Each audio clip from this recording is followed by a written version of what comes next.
কেমন আছো? ভালো আছি চেলা। আজকে যে ঠান্ডা পড়েছে, আজকে আর গোসল করা হবে না ভোলা। তুমি কতদিন ধরে গোসল করো না বলো তো?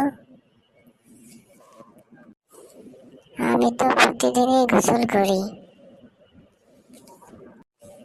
তোমাকে তো আমি একদিনও গোসল করতে দেখি না।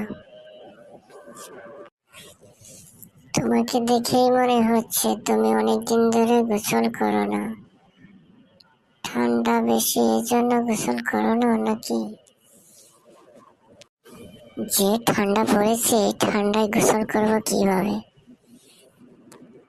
এই জন্যই তো বললি এখানে কিসের গন্ধ পাওয়া যায়?